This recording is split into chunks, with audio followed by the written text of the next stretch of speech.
here at Cogent. Edgar Martinez is here with us as well, our moderator and the Director of Digital Transformation here at Cogent. And we're very happy to welcome Paul Marcus. Paul is a seasoned leader with nearly 40 years of experience in corporate leadership and consulting, and he's the founder and CEO of DataOps.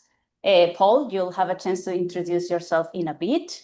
Thanks again, everyone, for being here. And with that said, Edgar, I'll pass it over to you to kick things off. All right, thanks so much, Gabi. Yeah, so today we're speaking about data, right? Possibly the most valuable asset that companies have, and not only for strategy and pretty much taking that kind of value out of it, but now that AI is all over the place, data is just strategic, I'd say, and fundamental for any AI strategy. So there's a lot of importance and a lot of things that we want to discuss today about how we can get the most value out of it. And really excited to hear more insights on it from Paul and in general, have this great discussion. So that being said, now over to you, Paul. Please tell us a bit more about yourself and we can get started from there. Yeah, sure. Thank you. Thank you for having me today. I appreciate it. So for my part, I've spent the last 20 years as a management or corporate consultant. Most of that work has been leading organizations into high growth periods and then preparing them for future efficiencies and maximizing profits. And in the traditional model, that generally included strategic planning and aligning business objectives and doing operational assessment strategies and effectively analyzing business models and making sure that the organization had the intellectual capital in order to properly address transitions within the marketplaces, but also being able to become more efficient in terms of how it utilizes information.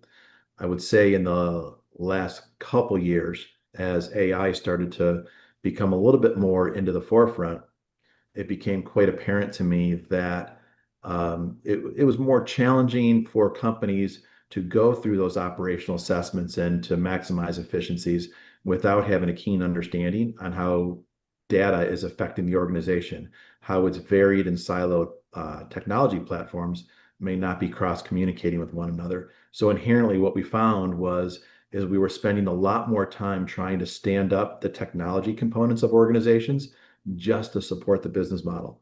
And so with that, I decided that it was rather timely to reach out to a couple colleagues of mine, and we kicked around ideas about how we would want to create those transformations for clients and really change the way that a corporate consulting firm exists. So whereas in the past, I would have a number of different industry expertise as part of our team, people that have been around the industry for a long time in the various different market sectors. So while we still have those folks and the business analysts, we have also propped those people up with data engineers and data architects and UI, UX designers and Power BI specialists, people that are studying the analytics inside of an organization. And as I like to say it, it's studying how information comes into, through, and out of an organization. So with that, obviously, there had to be a more firm and keen understanding of those data structures and preparing them for future use. Mm-hmm. All right. Yeah, I think that perspective that you're bringing, Paul, makes a lot of sense. Many times when we are thinking about data in organizations, we think about the data that is already there. But it's true that we can compare it with a stream, right? And basically, we can see it in different stages. So that's an interesting view and I think valuable. So if we may start a little bit speaking about even the title of this particular presentation, right? We're speaking about data as a strategy, but what does that really mean in real life based on your experience? Yeah, so I think its foundation really comes from the traditional consulting model where as I would help our clients understand the various different impacts of the critical mass of the organization, and that would include areas such as, business model determination and operational proficiency and financial capabilities and geographic scope, all those traditional ways of looking at an organization's ability to exist within the marketplace, bring in technical expertise into the organization, regardless of what service sector it was in, and then being able to enhance its throughput capability. All of that typically represents a traditional consulting model, right? In terms of how we would help our clients go through those transformations in order to enhance the overall capacity of the organization, its profitability, train up its staff, making sure that you're attracting and retaining and creating proper professional development programs for the people. As I always like to say with a lot of the organizations that I work with, is you want to create a destination organization, a place where people want to be associated with, want to work, and they're able to have the joys of professional, but also personal development along the way. I say that as a foundation primarily because if you think about it in its holistic sense, all of those different elements factor into the culture of an organization. And I think once you have that cultural understanding and transformation, you need to add on in the modern context that data or communication component, because no matter how well you satisfy the critical mass of an organization, it inherently comes right back down to the people that operate within the structure of the organization, their technical capabilities and the talents that they bring to the table. So that provides the basis of that culture. So data as a strategy, if you really think about how even companies with great critical mass still often find themselves, struggling or addressing various different communication strategies inside the organization. Data is effectively communication. It's how information moves through the organization. So if you're going to have a strategy that enhances the culture of the organization and communication is a foundation of that, well, below that, obviously, is that data structure that is also part of the foundation. Mhm. Okay. And actually, you mentioned something that caught my attention, and that is you were speaking about technical capabilities, right? And what I feel is that it's interesting how at different levels of the organization, these technical capabilities might differ, right? And sometimes, I guess, for a successful implementation of a data strategy, that may mean that everyone in the organization needs to have at least a certain amount of technical capabilities. So in your experience, is that something that you commonly see in organizations, that everyone has at least some grade of literacy working with data? Or is it more like, as you were saying, this consulting work that you need to do and perhaps guiding the organization towards a better or like proficiency in terms of these technical capabilities? Yeah, sure. I think that's a good question, and it's kind of intuitive, right? Because I would say back in 2017 timeframe, I started generating a higher appreciation for the business analytics part of how organizations communicate, most particularly, through KPIs and dashboards, and how that filters up, whether it's through the project teams, through the departments, to the executive staff. So they tend to, I think, rely on that technical structure inside the organization that perhaps, in 2017 terms, was just an add-on task to whether it's, various different staff members or people that just demonstrated a proficiency for technological capabilities and how that relates to the business objectives of the organization. However, I would say that in the last few years, as more prescriptive technologies come into the marketplace, the executives of organizations tend to look at that, tended to look at that transformation, and they were curious, what does that represent for me? The employees were looking at it and say, does it represent a threat to the work that I'm presently producing for the organization? And I think as we've migrated into today's context, the technical capabilities that organizations are now employing do in fact relate more toward the business analytics component, which I don't think really existed as a position, in totality, right? in the 2017 timeframe. So between then and now, their organizations are actually employing business analysts and data engineers and people that have KPI reporting capabilities. And so you're starting to see that migration of new positions arising in companies. So as many of the executives 2, 3 years ago were saying that, well, I don't know what AI means for our organization. I don't know if it's going to impact us from a downscaling of talents and replacing people. I personally don't believe that that's the case. I personally believe that once you have all these different technological components in place, you need more intellectual capital, more human capital to actually understand the trend lining and the information that it's providing to the organization, because it's still the humans that make the decisions. So nowadays, I think you're just seeing that there's more availability for the technical people inside of an organization that are creating those insights that are reporting up to the various different levels within the organization. Like I said, from project teams to department heads to executive staff, where they need the information to make timely and critical decisions. So it's still the people part that actually drive the organization. So there's a balance that you have to achieve. Mm-hmm. And in your opinion, how does the size of the organization or the stage of the organization impact or influence the data adoption that they can make? In particular, I'm thinking that, or I've seen that in different types of companies, right, data seems to be treated like a side topic still, right? So do you see any correlation in terms of the size or maybe the stage of the company, and what would be that impact that getting a better data strategy could have for these companies? Yeah, I think it varies, right? I mean, I think in some contexts, there's companies that are smaller in scale that are very data-rich environments.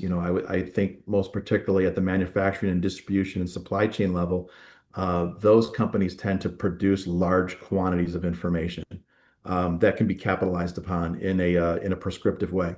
So clearly, in order to capitalize on those prescriptions, you need an intelligent data platform that has to be organized, cross-functionalized, layered in terms of quality of information. So in that context, I think there's more of a critical mass that has to be achieved on the technical capabilities and the scaling up of the actual modern data platform. That said, we also have clients that are extremely large, but they're not as data heavy as one might think on the onset based upon maybe their market sector. So their ability, one, to throw resources at it may be a little bit greater just because of their size. But sometimes they don't necessarily have to have a full prescriptive database that is solving for every single business element that exists inside of the organization. That would be, largely a rather hefty ask. So I think you see both ends of the spectrum, where some companies are smaller but are very data rich. Some companies are smaller and have very insular data platforms where the degree of information is almost already compartmentalized, but can be also functionalized across databases as long as we can get access to the back end data. So their solutioning may be quite simple relative to the structure, whereas large organizations that have many geographic locations across countries, where each country has various different compliance regulations that it has to achieve, those organizations tend to be a little bit more complex in their governance structures. And then, of course, how people interact with those governance structures. So it's across the board. I know it's kind of an ambiguous answer, but I don't necessarily believe that the size of the organization is going to be a predicate specifically for the size of the modern data platform. It can kind of span the realm, if you will. Okay. We will jump into data platforms in a bit, for sure. But before that, based on the experience that you have in the companies you have seen, right? I bet there might be some companies that are getting this right, let's say, in terms of the data strategy and the data platforms. So in your opinion, what do they do differently from other companies? What's the secret, let's say?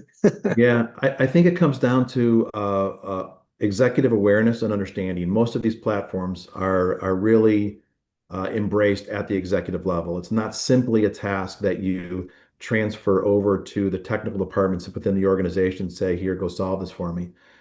Because a properly designed modern data ecosystem has to take into account the actual business objectives and the structure of the organization and its complexities in terms of, how it exists, not just, within the organizational chart, but also the geographic chart as well, as I mentioned, due to, country to country compliance standards. So with that, I think you have I think, the capacity for the executives to understand and embrace the need for communication and giving their teams the right tools in order to make good decisions. As an example, we have very sophisticated clients that have, let's say, underdeveloped job costing systems. Job costing is all about financial data. Job costing systems help organizations understand profitability at its inherent level in the organization, at that project level, without having the ability to understand or the desire to understand what the profitability is on a project by project basis. Sometimes impairs the ability to understand what the profitability may be at the corporate level. We've seen executives in our communication have varying degrees of appreciation for the difference between, financial models and job cost models. And I think when you have somebody that understands the ability to want to look at profitability at those lower levels, you tend to see that they have more of an inherent ability to appreciate the level of data and the ability for their people to work within those data structures and provide the necessary KPIs and reports that are needed to properly manage the organization. And so if you do it, I kind of look at it this way, is if you can manage parts of the organization at its smallest level, then and do so in a totality sense across various different departments and projects, managing it at the corporate level becomes much easier because you're basically taking care of the profitability and the resource allocations, and the data structures and the information flows at its most minute form. So therefore, when you aggregate it together, the insights become really just a multiple of the smaller components. I hope that makes sense. It's just it's the Yeah, micro definitely. component versus the macro, right? Exactly. And then you are compounding to get there, right? Yes. Okay. So in terms of this tells me, right, that there's definitely some planning behind this, and there needs to be vision, right? That means to me data architecture, and at the same time that maps to what a data platform is providing to the organizations. But in order to get there, right? Could you tell us a bit more? What is, in simple words, a data platform, based on how you see it, and what's the? You mentioned different roles. So how do these roles map to the different functions in the data platforms? Sure. So I tend to like to equate modern data structures to almost like you hear terms of a data warehouse, data lake house, etc. If you think about it in terms of going to let's just say a big box store, right? The big box store is going to have aisles, and inside of those aisles, it's going to have bays on its shelves, and each one of those bays has a shelf. So when you design a modern data platform, you're effectively designing a warehousing structure that is highly compartmentalized and organized. So if you, for instance, are going to let's just say a home service big box store, and you're looking for a given plumbing part, you may go down aisle 13, bay 4, row 2 in order to find that plumbing part. When we design modern data structures, we may want to exactly find where that part is located within that warehouse. So we may park a given set of financial data in aisle 13, bay 4, row or shelf 2, and it's always going to exist there. And so once it always exists there, then you can start to cross-functionalize and use that information because you always know its landing spot. So in the modern data architecture, we create these warehouses in a way that parks information and tables in those precise locations. So that way, when I'm taking information from a financial platform or a project management information system platform or a inventory management system, it's all being parked in very specific spots. So then when we, in the future, want to agentically create queries that is asking for a cross-functional use of information, it knows where to go in terms of retrieving that information and then creating insights from it. So again, to me, the structure looks like, a set of warehousing shelves, if you will. In terms of the expertise that we utilize to help create those shelves, we use data architects who are designing that modern data system. We are using data engineers that are actually creating the table and parking the information. We use business analysts that are understanding what the goals of the organization is. So that way, as we park that information and want to make future use of it, we understand what the end analytics want to look like. So that way we can ask it proper questions and design proper dashboards and pull the information out of that warehouse, if you will, in order to provide it to the teams that need it, right? We also, in terms of creating the dashboards and reports, we use business intelligence folks that are actually creating the dashboards. And we also at times use, user interface and user experience people that design the graphic systems or the applications, where in a customized way, you can, whether it's from a graphical standpoint or even from a voice query standpoint, retrieve the information in real time. So it's kind of a variety of technical tasks. Wow, that sounds pretty interesting. Okay, so I have a few points based on what you said. The first one is speaking about the business functions, right? I think in a way we are talking about getting this holistic view of the data and organizing it accordingly. But at the same time, when a company is starting, what would be that strategy that you recommend for them to start realizing value and return on the investment? Would it be something more like that is smaller in scale, but still across departments, or rather something that is closer to the business core functions, perhaps finance or I don't know, sales, logistics maybe? What would be the right approach based on your experience? Yeah, it's a good question because it basically is asking, what are the organization's pain points? Sometimes in a more, let's just say, large or holistic sense, the management teams understand that in order to, get cross-departmental insights, they have to create a full modern data ecosystem. Conversely to that, we also have organizations, and this seems to be a very popular one, mind you, where financial departments have challenges closing their books on a month-over-month basis, where it's just taking far too long. We've seen organizations, closing their month books 2 months after the actual month closes itself, right, on the calendar. And a lot of that is because it's a very manual task, or it can be a very manual task, because you're looking for audit reports and finding where there's maybe a given expenses are categorized incorrectly, and it's not aligning, the actual ability to close out the book and go through the closeout checklist. We are actually creating models where we can automate that entire process. And it's, from our standpoint, we believe that our services are very software agnostic.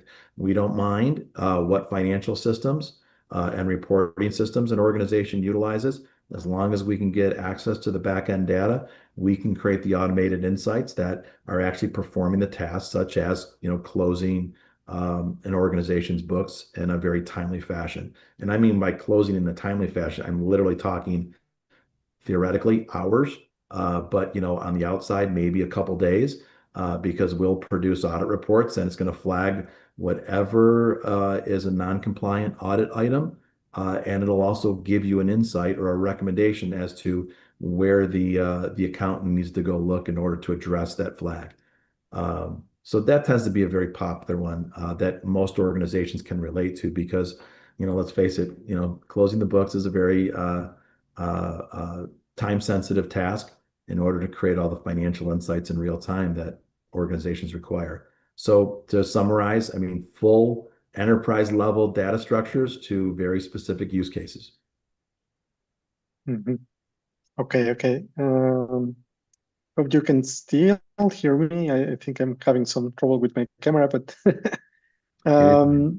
come. All right, thank you. Coming from this, well, from my software architecture background, you mentioned designing applications, right? Mhm. And to me, applications that we are designing around data. Sometimes we associate those with AI, with KPIs and dashboards. But in your opinion, this is more of a cosmetic kind of question, but is it better to design flashy applications or applications that are more effective in terms of communicating the data, or is it like a mix of the two? Yeah, I mean, obviously, the Jonathan. content it rules. The content is the most important thing. So if the dashboard wants to look, highly graphical and appealing, that's wonderful. We can do that. But for the most part, it's about the content, right? Um, I also kind of envision there being in a not too distant time where you're gaining all of the insights simply on a voice query, where the actual dashboard or the visual is really secondary to actually getting the answer in real time, where you're literally just asking your phone a question that could relate to, let's say logistics information combined with financial data, combined with, operational or production data in terms of timeliness of parts going out the door, as an example. So literally in that example, it's three platforms.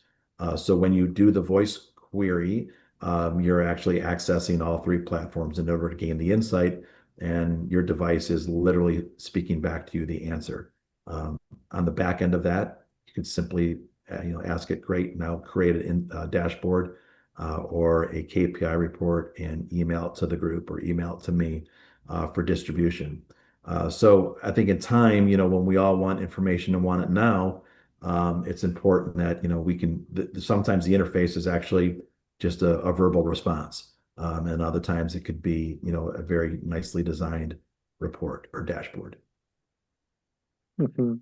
I think we shared that dream, Paul, of having these voice interfaces that are smart, right? And that we can operate to really help us get insights and overall help us in our daily lives in ways that we can perhaps only dream of at this point or not. I don't know.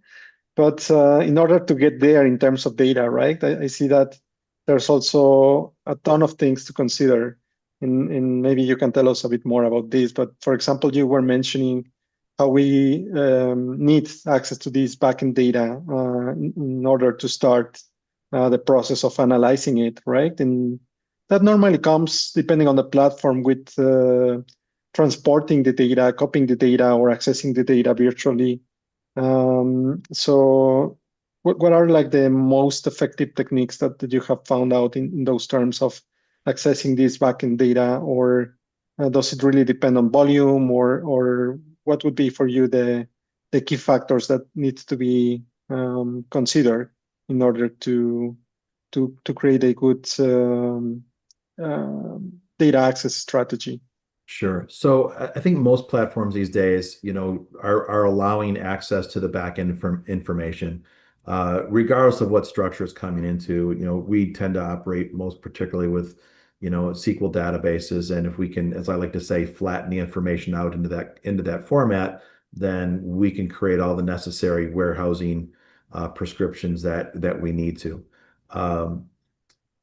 We also are ingesting data that could be in email form or PDF form. So it has to be read and then compartmentalized appropriately. So from our standpoint, as long as there is access to the physical data, we can start to transform it into its raw format. So that way we can again start parking it into the warehouse. So yeah, as long as we have access, almost doesn't matter what the format is, but for the most part, it just requires us to have access to it. Mm-hmm. Okay. And now to get there, right, to that future that we are talking about, I think the next part would be aggregating the data, most likely. So how a modern data platform would work? Do you think it should be based on in-memory databases, for example, or pre-calculated KPIs? Or what would be the aggregation techniques that you would normally see in a efficient modern Sure. data platform these days?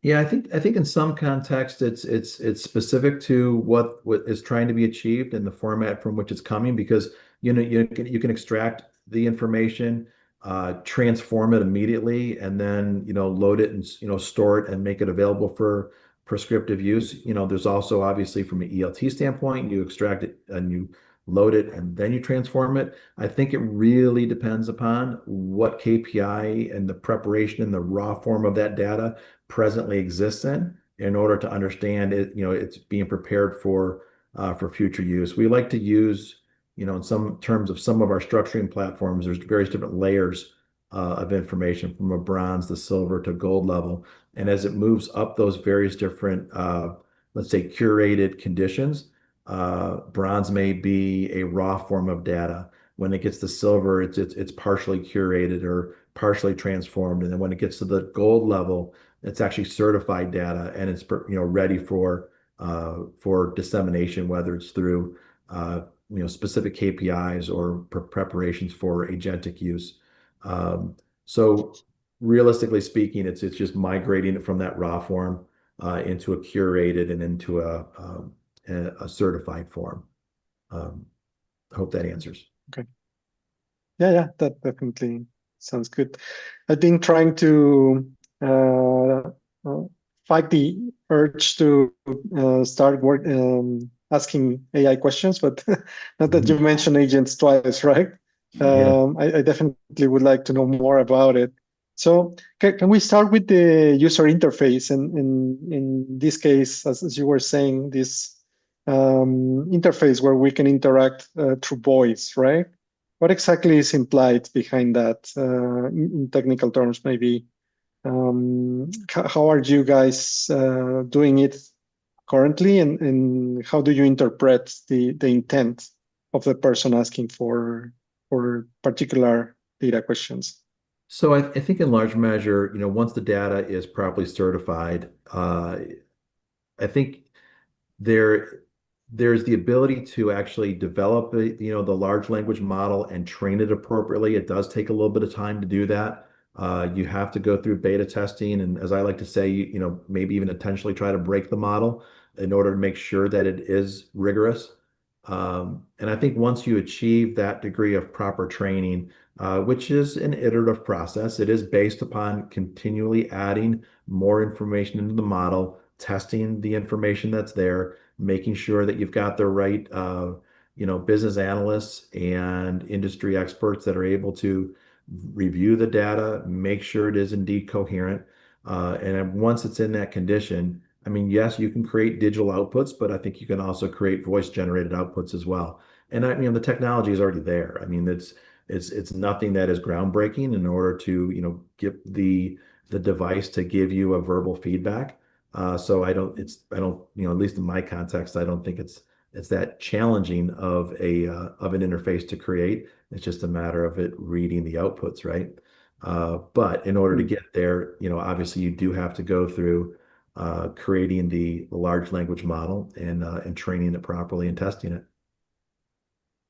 Okay.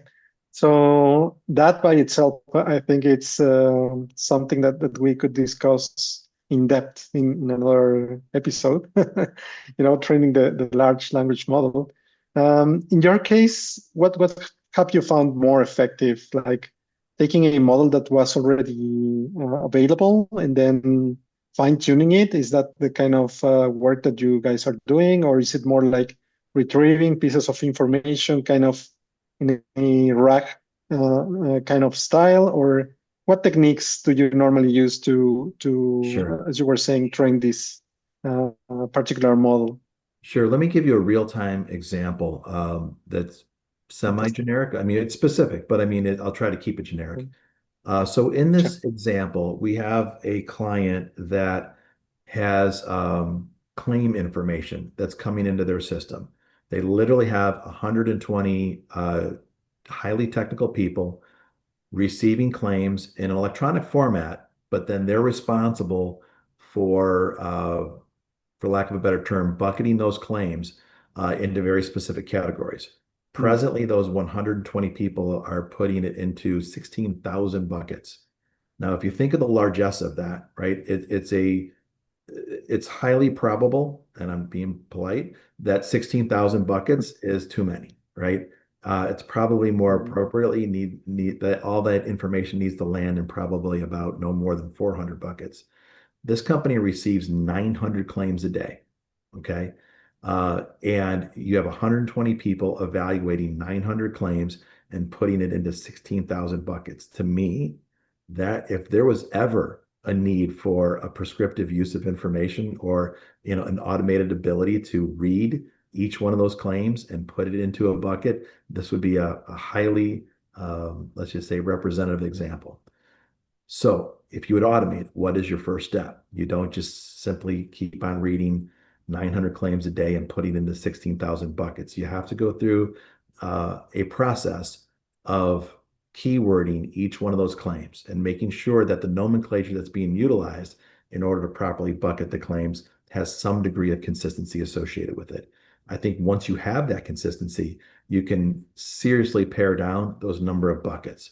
Once in a pared down state, then we can utilize those same engineers to further evaluate the information and, if necessary, put it into even sub-tiers of buckets. The goal of which, however, is to repurpose the use of these folks away from becoming data clerks, which is essentially what they're doing today, and actually utilizing their engineering skills to solve the basis of the claim in the first place, right? Which the company presently isn't doing. I mean, it's getting so far down the road in terms of just claim management that they're actually not solving the engineering challenge that's foundational to the actual claim in the first place. Creating a database and training that model in this circumstance is going to save this company immense number of hours and allow them to repurpose highly trained technical resources to becoming problem solvers instead of data clerks. I hope that helps answer the question by example. Yeah, I think that's a fantastic story about how AI can make a difference, right? And in particular for this and for other use cases, we know that whenever we are talking about AI, there's always a probabilistic component, right? Meaning that not necessarily we will get consistent answers or the right answers, or even we can get hallucinations from time to time. So what's the best way to deal with these kind of scenarios based on what you guys have seen? Yeah, it's another good question because it is a real-time issue. And, as a company that deals with technology, we feel like we're responsible within our own context and processes to walk the walk as well. So we utilize a lot of prescriptive technologies in what we do. And our corporate policy is that nothing leaves the door without having human eyes upon it, right? And in that context, we are our people utilizing their years of intellectual capital and expertise and experiences, real-time experiences by virtue of projects they've worked on and the stories that they can tell. We actually have to have all of our information curated in a way that human eyes are looking at it, making sure that that the output is correct. But a lot of what we do also is obviously in a very customized fashion. So we may only utilize prescriptive information just for background purposes. And it's just helping us inform, what future solutions or future ideations can look like. But as I would advise other organizations, make sure that your trained professionals are viewing all of the outputs before they go anywhere. Let your human capital, your human intellect, take charge of the information that it's receiving in terms of making sure that the outputs they still have a human element to them. Okay. That's very interesting. And I think a very true approach when we are talking about AI. And that leads me now to the agents that we were talking about, right? And the different approaches that we get to, to create these agentic solutions.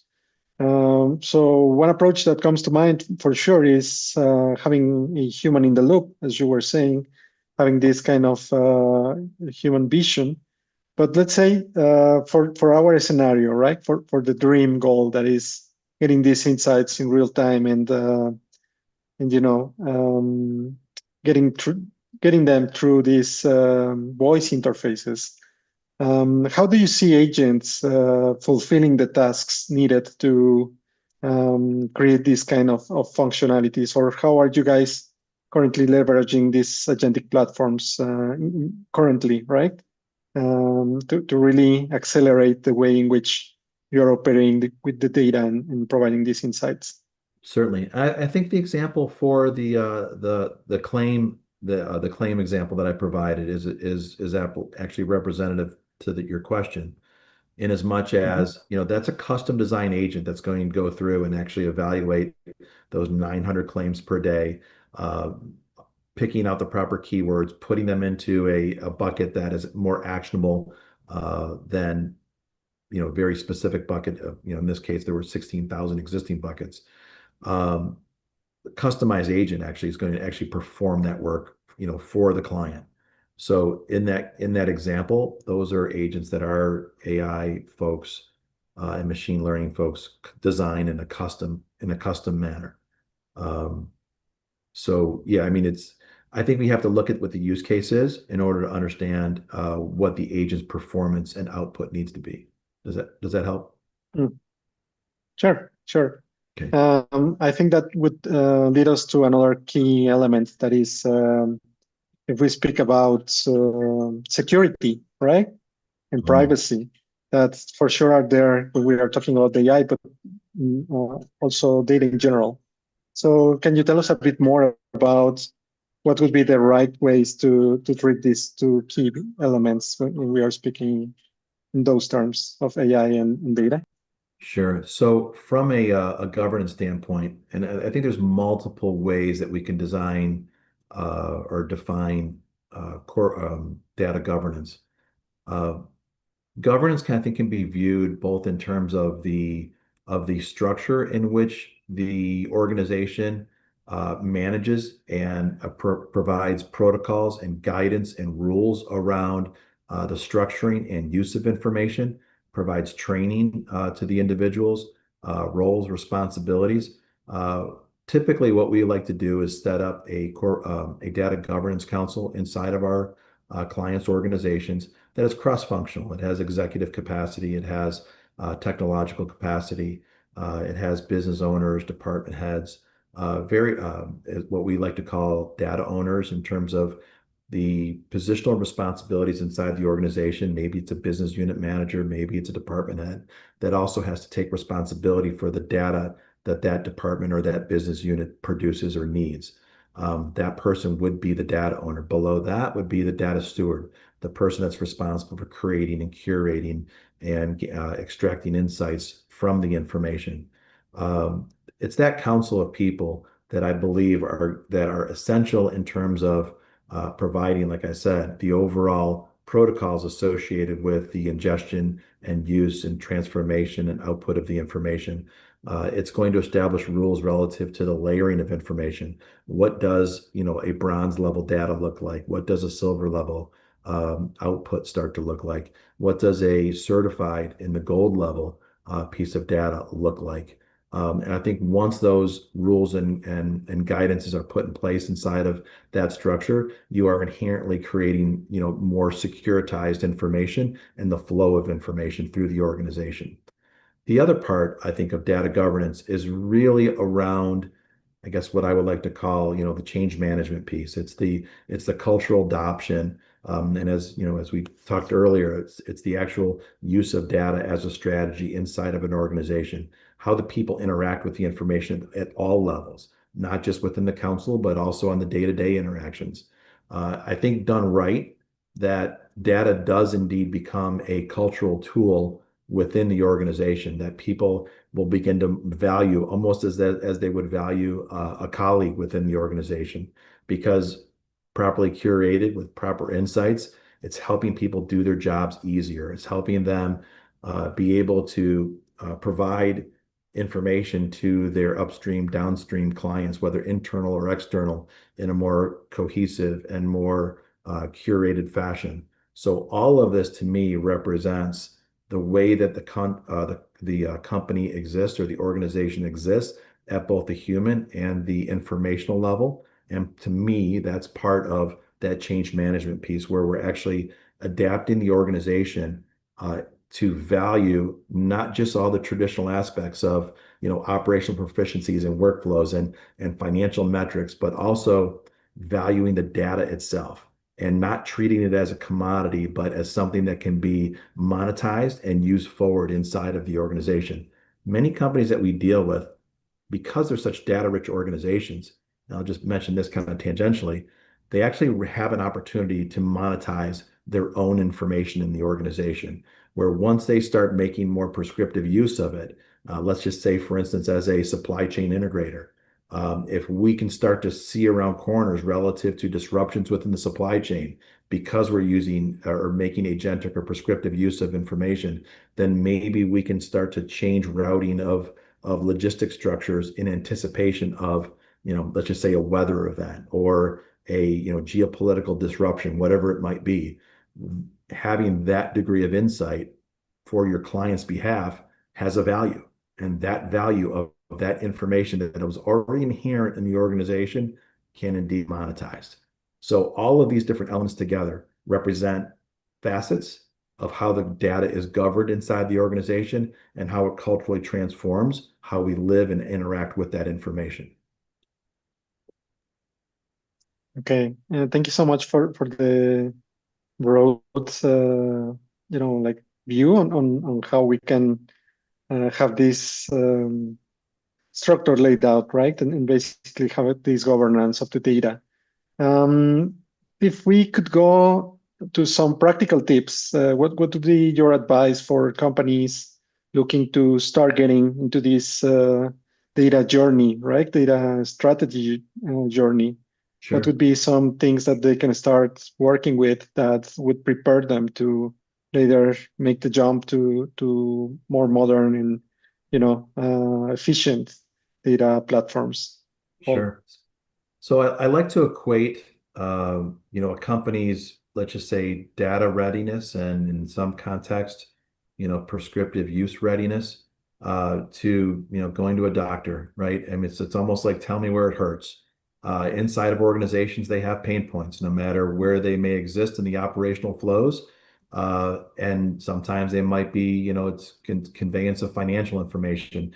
Maybe it's production readiness. Maybe it's schedule adherence. The various different elements inside of an organization where those pain points exist is typically where we like to start, right? It starts the conversation because it's relational. It's relational in terms of somebody wanting to solve a problem and effectively take it off their plate, but also help their colleagues, transition work through the organization in a more expedient way.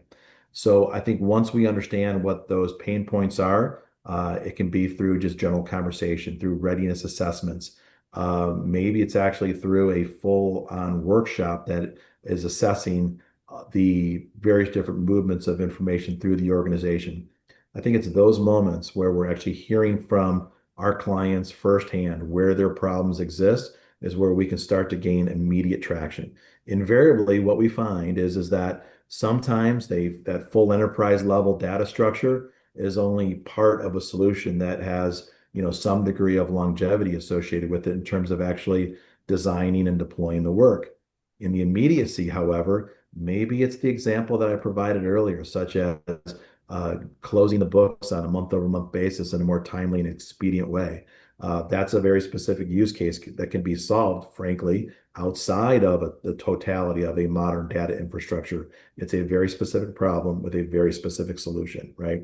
So sometimes just being able to see and achieve and let's say experience solving that low-hanging fruit problem tends to open up people's eyes and say, okay, well, if you could do that there, then let's go ahead and solve it now, for instance, because I don't have timely project insights on delivery information or resource allocations or project status completion, whatever element may exist that's hampering an organization's ability to see its work being completed in a timely way. Some of those elements are frankly, in our view, they're very small use cases that we can solve quickly, and that can be done inside of a more let's just say larger intelligent data platform, and they can be solved very contextually as well. So to get started, it's like going to the doctor. Tell me where it hurts. Good. And I think it definitely varies, right? Depending on the analogy, what symptoms you have. But how long could a company, or rather, what would be the time frame for them to start seeing some kind of results in terms of starting using the data more strategically, right? In your experience, do you think something quick, or would it take more time? Is it a kind of lifelong process? What do you think about that?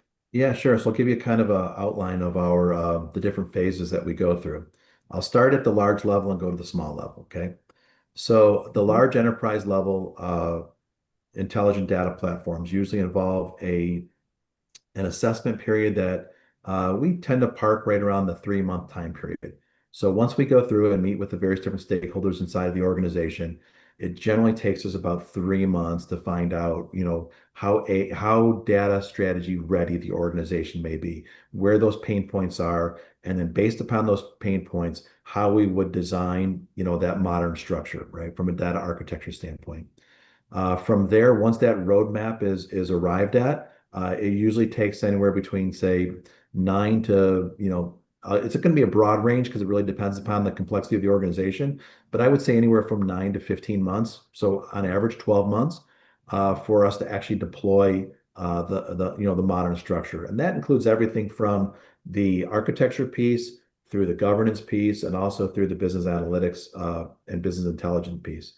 On the back end of that, we typically find ourselves in a role where it's okay, well, now that we've got our modern data structure in place, let's figure out how we're going to make prescriptive use of it. So typically on the back end of that phase 2, if you will, deployment phase would be where we start to design the AI ML strategy. Typically takes about 3 months to do that. The deployment and training of that model, again, based upon complexities, can be anywhere about 6 to 9 months of time. After that, and really all through that process, is inherent the change management piece, where we're helping the organization understanding how to interact within their new modern data structure, because it requires humans to adapt. It requires them to gain new knowledge and use new terms and use new tools. And so as we go, we, from our standpoint, we don't just kind of give a solution and say, good luck. We, in our view, we represent the collaborative boots on the ground that actually physically do the work. So we sit shoulder to shoulder with clients, whether they're the technical folks inside of a client's organizations, the business folks, you name it. We will sit next to them and actually do the work with them. So that way they can see our best practices. We can understand their nuances associated with the efficiencies that they're trying to achieve on a day in and day out basis. And together we arrive at kind of like this co-delivery solutioning that by the time they're able to interact with the data structures themselves, they've kind of lived it for that period. In totality, it could be anywhere from 12 to 24 months worth of a whole enterprise level data strategy and deployment and AI development period and its deployment. So that's on the large side. On the smaller side, as I spoke earlier, giving the example of closing the month-end books, literally that could take us a matter of 60 days. So that's not a long process at all. So those represent largely the two ends of the spectrum. Thank you, Paul. Well, I did have like a couple of questions, but Edgar covered them. No, Ed, you're fine. You Okay. covered them like brilliantly. So thank you.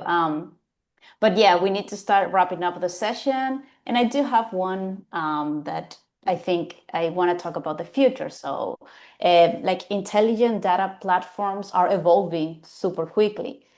Where do you see them heading in the next few years?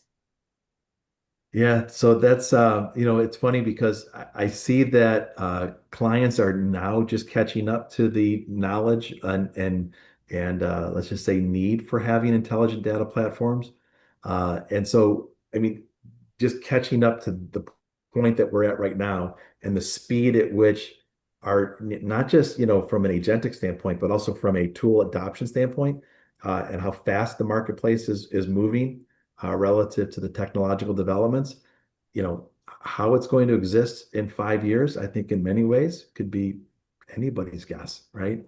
From my standpoint, I think you're going to see that there's going to be varied degrees of adoption, regardless of the size of the organization. There's some market sectors that we deal with that utilize, they're still utilizing, legal pads to create schedules, as an example. So it's going to take them a long time to get to where, let's just say, a full supply chain integrator is today.